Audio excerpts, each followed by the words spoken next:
नमस्कार जी। मेरा नाम नितिन सहजरामता चौहान है। मैं शिमला से बिलोंग करता हूँ। मैं हिंदुत्व समर्थन सेना से 2020 के बाद जुड़ा हूँ।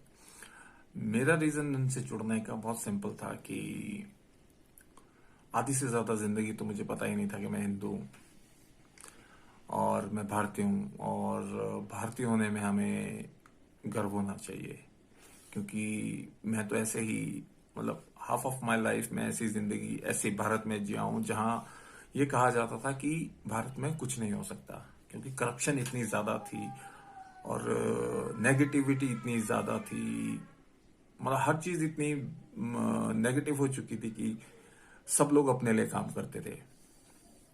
मैंने 2005 से जॉब करना शुरू किया, जब मैंने शिमला छोड़ के दिल्ली गया और जॉब किया, और 15 साल मैं सिर्फ अपने लिए काम करता रहा। मैं 2019 में वापस घर आया, कोविड से पहले, क्योंकि मुझे लगता था कि मैंने जो करना था जिंदगी में कर लिया है, और शादी कर लिए थे, बच्चे कर लिए थे, परिवार बना लिया था। तो अब मुझे अपने जगह के लिए कुछ करना चाहिए, अपने समाज के लिए कुछ करना चाहिए। तो ये मुझे सोच आई 2014 में, जो मुझे उसके बाद 5 साल लग गए और 2019 में मैं शिमला आ सका। 2014 में मैंने ये क्यों मुझे सोच आई, क्योंकि हमारे देश के प्राइम मिनिस्टर बदले थे, सरकार बदली थी, और श्री नरेंद्र मोदी जी प्राइम मिनिस्टर बने थे। उन्होंने एक कहानी सुनाई थी, एक जो उन्होंने पहला मन की बात किया था। कहानी किसकी? शेर की एक परिवार की और गीदड़ के एक परिवार की। तो शेर शिकार पे जाता है और उसकी फैमिली साथ होती है, शेरनी साथ होती है, बच्चे साथ होते हैं, और जो बच्चे होता है, एक बच्चा पीछे रह जाता है उसमें। तो परिवार आगे चला जाता है। अब वो बच्चा पीछे उनको गीदड़ को मिलता है, जो गीदड़ की फैमिली उनके पीछे चलती है, क्योंकि गीदड़ स्कैवेंजर्स होते हैं, मतलब वो मरा हुआ मीट ज्यादा खाते हैं। तो जो भी शिकार शेर करेगा, बचेगा, वो गीदड़ खाते हैं। तो वो बच्चा उन्हें मिल जाता है पीछे। अब वो बच्चा गीदड़ की फैमिली के साथ रहता है, तो उस बच्चे को लगता है कि वो भी गीदड़ है, क्योंकि उन्हीं के साथ खाना पीना सब कुछ। तो उसकी सोच वैसी होती है कि उसे लगता है वो गीदड़ है, और वो गीदड़ की तरह ही जैसे आवाज निकालना, हर चीज। कुछ वक्त बीतता है तो एक पानी का तालाब होता है, तो शेर शिकार करके अपना सब फैमिली वहां पानी पी रही होती है। वो बाकी फैमिली आगे चली जाती है, शेरनी पीछे रह जाती है। उतने में ही वो गीदड़ की फैमिली भी आ जाती है, उनमें वो शेर का बच्चा भी होता है। वो भी पानी पीने जा रहा होता है, तो उसे वो शेरनी को देखता है और थोड़ा डर जाता है।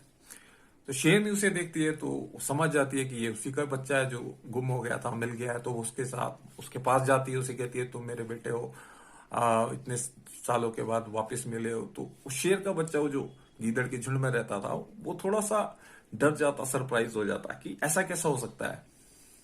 वो बोलता नहीं नहीं, मैं तो गीदड़ का बच्चा हूँ भाई, मैं शेर का नहीं हूँ। तो शेरनी उसको प्यार से समझाती है, वो मानता नहीं है। तो शेरनी उसका सिर पकड़ती है और तालाब के पास ले जाती है, और ऐसे उसको शक्ल दिखाती है पानी में कि ये देख, अपनी शक्ल देख और मेरी शक्ल देख, अब बता तू किसका बच्चा है। फिर जाके उस शेर के बच्चे को समझ आता है कि वो एक्चुअल में शेर है।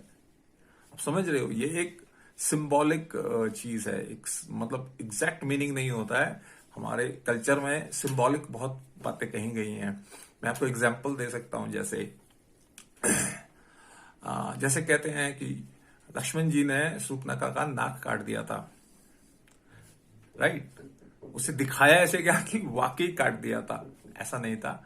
कहानी अगर आप रामायण, तो जो मेन सबसे पहली रामायण उसे पढ़ेंगे, तो कहानी ऐसी नहीं थी। कहानी ऐसी थी कि उन्होंने शादी करने के लिए मना किया। जैसे पहले सूर्पनखा ने राम को पूछा तो राम ने मना किया, फिर उसने लक्ष्मण को पूछा तो लक्ष्मण ने कुछ ऐसा कटाक्ष कहा, कोई बात ऐसे कही कि वो इतनी सूर्पनखा की बेइज्जती करती थी कि जैसे कहते थे कि नाक कट जाना। आप समझ रहे हो, हमारे इसमें कहते हैं ना कि तूने तो हमारा नाक कटा दी घर में, तो उसका मतलब ये नहीं है कि बाकी में नाक काट देते हैं। It's just a reference, symbolic reference. वैसे ही मोदी जी ने ये जो स्टोरी सुनाई, ये सिंबॉलिक रेफरेंस है हम लोगों के लिए, जो भारतीय लोग हैं। दूसरा एग्जाम्पल मैं आपको देना चाहूंगा, जो कि महाभारत से है। आपने कहानी सुनी होगी एकलव्य की। तो जो आज की इसमें जो कहानी पढ़ाई जाती है कि एकलव्य से द्रोणाचार्य ने उनका अंगूठा मांग लिया था। सो ये भी एक सिंबॉलिक बात है। हुआ क्या था कि गुरु दक्षिणा में द्रोणाचार्य ने एकलव्य से एक वचन मांगा कि तू कभी भी, जब भी कभी महायुद्ध होगा, तू उसमें पार्ट नहीं लेगा। अगर तू जानता है कि तू मुझे अपना गुरु मानता है, तो कभी भी अगर युद्ध होगा तो तू उसमें पार्ट नहीं लेगा। तो इस पे एकलव्य कहता है कि इससे बेहतर तो आप मेरा अंगूठा ही मांग लेते। तो उनका कहने का तात्पर्य था कि एकलव्य का, कि अगर मैं किसी भी युद्ध में पार्ट नहीं लूंगा तो मेरे हुनर का फायदा क्या है। तो इससे बेहतर तो आप मेरा अंगूठा ही मांग लेते, मैं अपना अंगूठा ही दे देता काट के। तो ये एक सिंबॉलिक बात होती है। तो वैसे ही मोदी जी ने जो बात कही थी उस कहानी के सार से, तो उनका कहने का मतलब ये था कि हम लोग जो हिंदू हैं, भारतीय हैं, हम लोगों ने कभी गर्व महसूस ही नहीं किया भारतीय होने में। देखिए सर, दो बातें होती है, एक अभिमान होता है और एक गर्व होता है। गौरव कहते हैं जिसे हम। तो हमने कभी वो गर्व महसूस ही नहीं किया भारतीय होने में या हिंदू होने में। मैं हिंदू की बात ज्यादा करता हूं क्योंकि हिंदुओं के साथ आपको पता ही आजकल क्या हो रहा है। अगर आप देखेंगे, अभी रामनवमी में जब जुलूस निकलता है तो उस पे पत्थर मारे। किसने मारे? आपको पता ही है किसने मारे, क्यों मारे। इतनी हिम्मत उनमें कैसे आती है कि हमारे पे पत्थर मार सके। सारा प्रॉब्लम हिंदुओं का ही है, क्योंकि सबसे डरी हुई कौम जो है भारत के अंदर रहने वाली, वो हिंदू ही है। इसीलिए ये कुछ लोग उठ के हमें हमेशा डराने की ही कोशिश करते हैं। कभी आग जला लगा देंगे, कभी पत्थर करेंगे, कभी गोलियां चलाएंगे। जहां भी ये इकट्ठे रहते हैं तो हमारे साथ ये ऐसा ही करते हैं। उनकी तरफ से भी यही प्रॉब्लम है कि उन्हें कोई बोलने वाला नहीं है। देखिए, हर कम्युनिटी में कुछ शरारती तत्व होते हैं, उनकी भी है, हमारी भी है। लेकिन हमारी कम्युनिटी में बुरा माना जाता है अगर कोई गलत करे और उसका साथ दे। उल्टा हम लोग या तो उससे दूरी बना लेते हैं या फिर हम उसको कहते हैं कि ये गलत बात है, इसे ना किया जाए। लेकिन उनकी कम्युनिटी में ऐसा होता नहीं है। वहां पे जो नटोरियस होंगे, जो शरारती होंगे और जो ये लड़ाई करने वाले होंगे, इनको सबसे आगे रखेंगे और खुद लोग पीछे रहते हैं। फिर से कहूंगा, हिंदू होने में, भारतीय होने में गर्व करें। ये तिलक लगाएं, अपना कल्चर का कुछ पहने, ताकि लोगों को पता लगे आप कौन हैं। जितने ज्यादा लोग तिलक लगाएंगे ना, उतने ज्यादा लोग को पता लगेगा मेजोरिटी किसकी है। तो ये जो शरारती लोग होते हैं, ये खुद ब खुद चुप हो जाते हैं, जैसे यूपी में हो रहे हैं। यूपी में क्यों नहीं दंगे होते अब? तो उनको समझ आ गया है कि जो भी लॉ एंड ऑर्डर तोड़ेगा उसके घर भी टूटेंगे।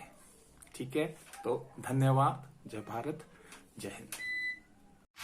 बोल सियापति राम की जय। जय श्री राम, जय जय श्री राम, जय जय श्री राम।